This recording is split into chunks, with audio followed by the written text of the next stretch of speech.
The special relation people had to the 432 Hz music has been a mystery for ages, but at one point, someone tried to replace that relation with something else. Who tried changing the 432 Hz music we knew to 440 Hz music? Why did they try this? Why did they try to cover it all up? Stay with me, because I'll show you the power of 432 Hz frequency. Music is all around us. People nowadays can't imagine their lives without music. From classical to pop, and from folk to subcultures such as punk or black metal. There are a huge number of options on the market when it comes to music. And because people consume so much music every day, and in almost every aspect of their lives, they usually tend to pick the music that best represents their moods and feelings. Also, music can change these moods and feelings. People are often very susceptible to certain music, and will almost unconsciously play what they feel will boost their spirits when they're feeling sad, pump them up before a workout, or help them cry when they feel the need to, but can't really do it on their own. Music can also have a healing effect, and I'm not just talking about the making somebody feel better after a breakup kind of healing. I'm talking about actual healing. Some music can actually have positive effects on the body, such as lowering blood pressure, altering neural waves, and even stimulating certain parts of the body in order for them to work better. That music is usually the one we find encoded at 432 Hz. But what's so special about 432 Hz music? If it's so beneficial to humans, why isn't it more popular among artists and producers of today? Is there some sort of plan to remove 432 Hz music and replace it with only 440 Hz? Who stands to gain from something like this? How and when was this discovered? And how does it link to many other things that surround us? Music was invented about 35,000 years ago. There's nothing certain about who invented music, and what music actually was back then. Rhythmic sounds and cadences may be the first sounds ever made by humans that may pass for the definition of music. Whistling is also a strong contender for the first sounds made by somebody that could resemble something musical. The truth is that nobody knows. As time went on, what then was considered music was probably used for communicating over long distances, or to warn people of different dangers. People eventually started developing a more and more complex understanding of music, and they started creating what can only be described as songs. These were created by combining different sounds together and aligning them in a certain order as to obtain somewhat of a musical picture. These first songs were most probably used to entertain and also to help people worship various deities during rituals. The oldest song ever discovered is called the Hurrian Hymn No. 6 and dates back to around the 14th century BCE. Although it isn't known how that song was sung, there have been a lot of speculations, and there are even a few recordings of it being sung, made by researchers and university professors. Speaking of developing music, instruments were also a big part of the process. First off, percussion instruments were invented. These were among the simplest. After them, the wind ones were the next logical step. Blowing on the edge of a leaf is still used in some rural communities around the world in order to create music or a phonic background for something. After those, strings came along. This is where things really took off for both instrument and music creators. That's mainly because string instruments offer a much wider range of sound. But in order to create different sounds, tuning is needed. And tuning is nothing else than changing the frequency at which a string vibrates in order to create a different wavelength, and so, a different sound. Moving even closer to the history we learned in school and starting to see familiar historical names and figures, there's Pythagoras. Besides being a brilliant mathematician, he was also very intrigued by the natural world and understanding it through math. And one of the things he theorized was that music could actually be expressed mathematically. So he invented a turning key that used the 432 Hz setting.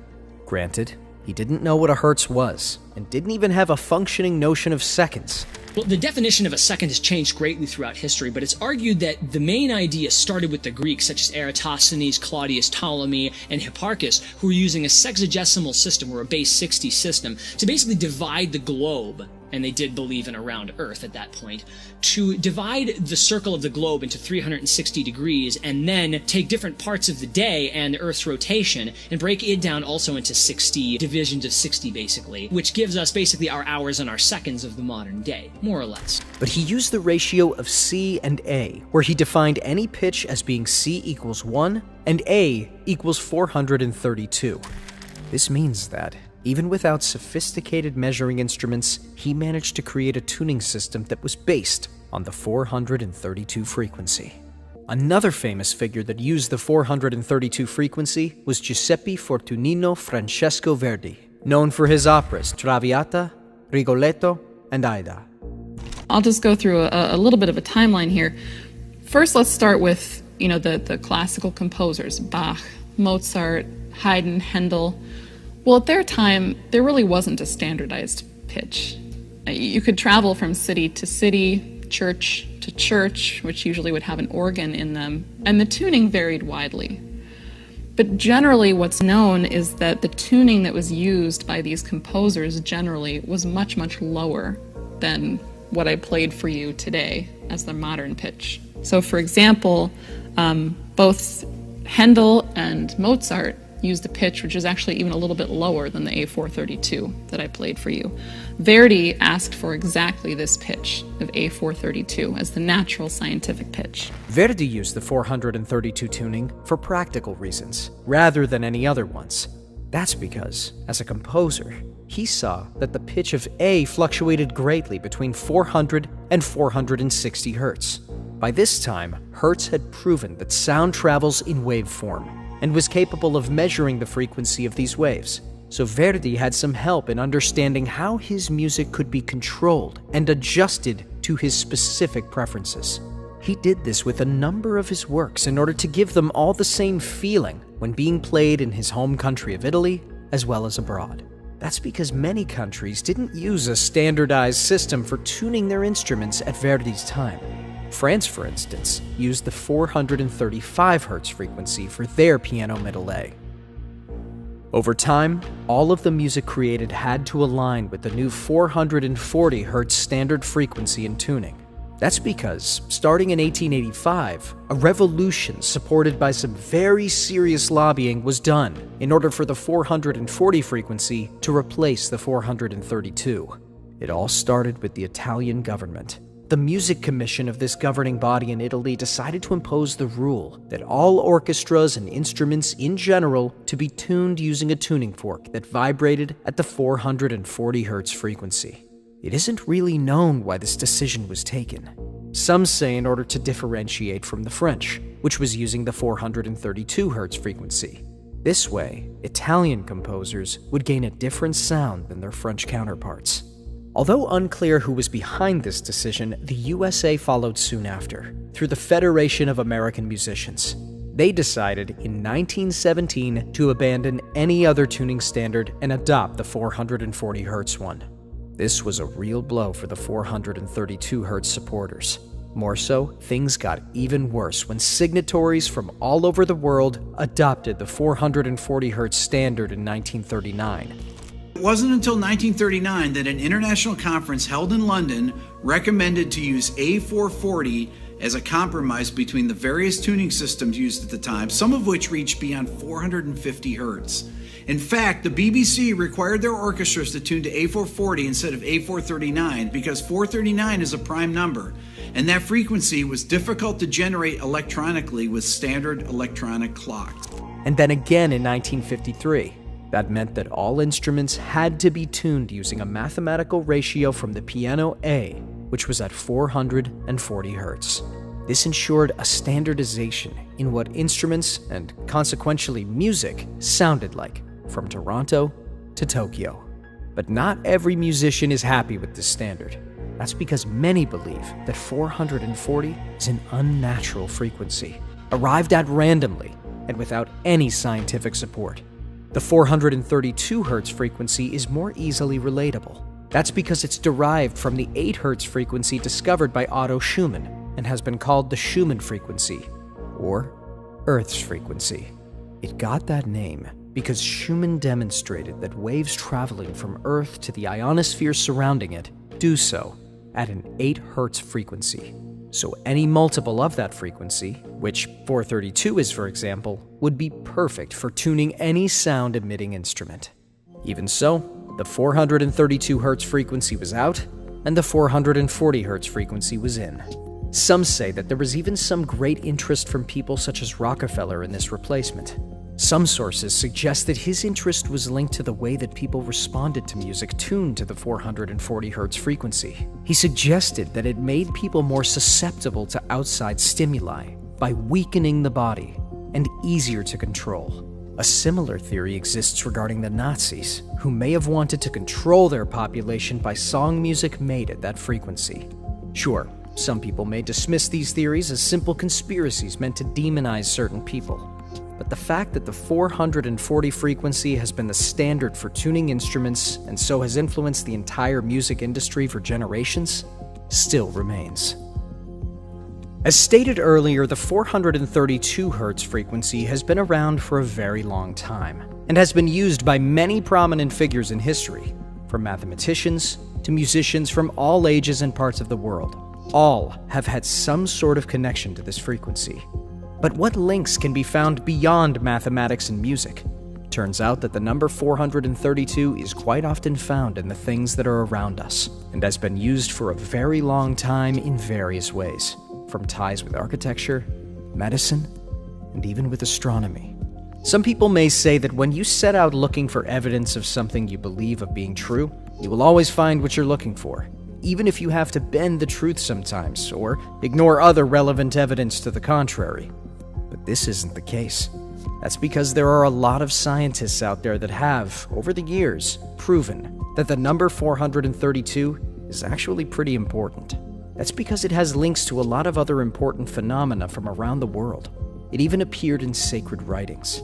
For example, the Great Flood mentioned in the Bible has correspondence in other cultures as well. But the time period when it took place isn't the same. In some written accounts from Babylon, the flood took place some 432,000 years ago, from the point that they consider to be creation. For example, the Great Pyramid of Giza is a very interesting example of how the number 432 is linked to architecture. That's because the relation between the size of the Great Pyramid and that of the Earth is exactly a ratio of 1 to 43,200. We can go even deeper and explain that by multiplying that ratio with the height of the Great Pyramid and divide that number by the number of feet there are in a mile, which is 5,280, we will get 3,938.685. That number, although still 11 miles off, is pretty close for ancient Egyptians to the radius of the Earth, as measured between its poles. Also, by using the perimeter of the base of the pyramid and multiplying it with 43,200, and then dividing that result by 5,280, you will get the number 24,734.94 miles. That's just 170 miles short of the circumference of Earth. We can also see the number 432 in various forms popping up at Stonehenge. One such example is the fact that the structure consists of 60 stones arranged in a circle. If we are to divide 25,920, which is how long a Platonic year lasts, by 60, we will get 432. There are many more examples of how the number 432 appears in both earthly and unearthly places, from the length of Saturn's orbit to some frequencies detected coming from far out of space. Over time, people have tried a lot of things in order to heal themselves and others, from various plant-based remedies all the way to today's modern medical solutions. History is full of examples of healers and doctors coming up with various treatments to illnesses. Frequencies, in general, have had a major role in the life and loving of people over time. It's been proven that the soft purring of cats can improve the mood in people and even assist with healing. Music therapy is a very well-established method of healing different problems the human body may have. Usually, this is used on the nervous system. Music has been seen as the optimal solution for stress relief, calming an agitated mind, or even improving sleep patterns and neural pathways. But why is it so efficient? Everything around us, including our own bodies, is matter that vibrates at a certain frequency. So interfering with that frequency and making it higher or lower can improve your general well-being. That's how music therapy works. The sounds and tracks used in this type of therapy are used to create a general sense of happiness and well-being within the mind of the patient. This helps them relax and lower stress levels. It's been demonstrated that listening to certain music every day can improve things like decision-making. It can stimulate the production of serotonin and dopamine, and it can stimulate your bodily functions, regulating them in case they're blocked. In a word, music has a benefic effect over your whole energy. But what kind of music should you listen to in order to get this effect? This is where the 432 Hz music comes in again. Being a frequency that is much more related to the natural frequency of Earth itself, it's easier to listen to. Musicians and scientists have said for a long time that music at a 432 Hz frequency doesn't need to be turned up that much, having a more natural feel to it than music at 440 Hz. Because of this, it can be listened to by almost anyone, regardless of age.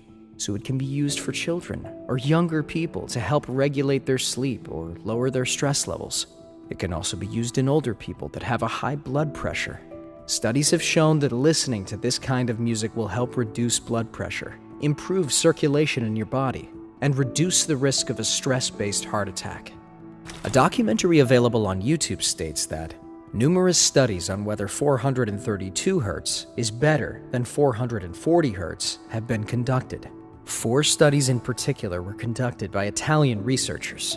A study by the University of Florence in Italy on the influences of 432 Hz music on the perception of anxiety during endodontic treatment, a randomized controlled clinical trial, 2016, concluded material reduction in anxiety in the group that listened to 432 Hz music compared to the group that did not.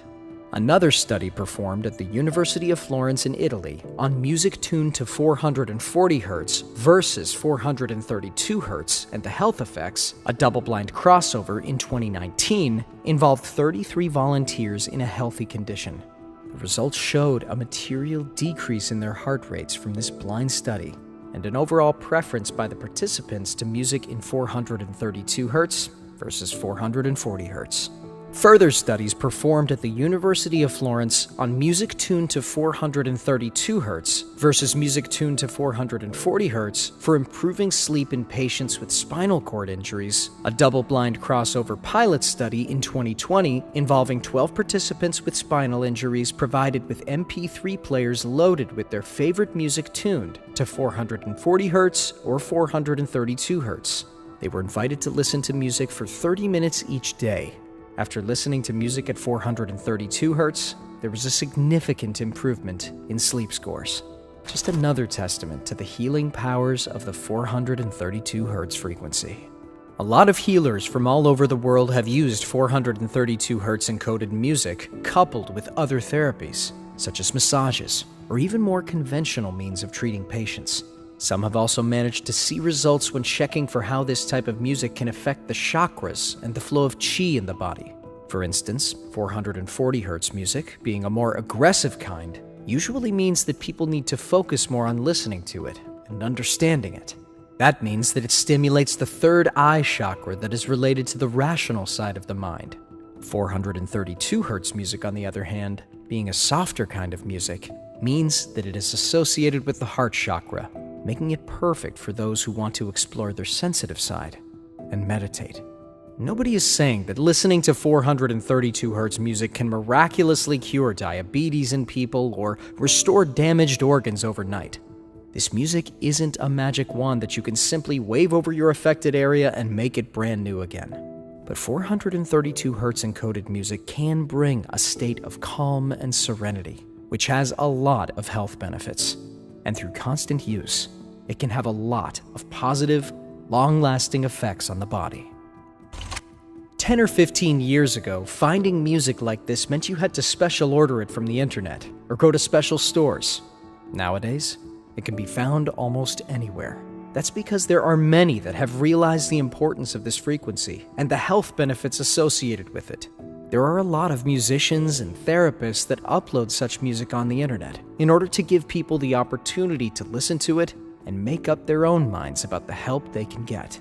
You can find practically anything you need online, from simple music backgrounds to helpful meditation and guidance music, and even more mainstream music that has been specifically encoded at 432 Hz frequency in order to help listeners enjoy it and give them a chance to actually improve their state as they do so.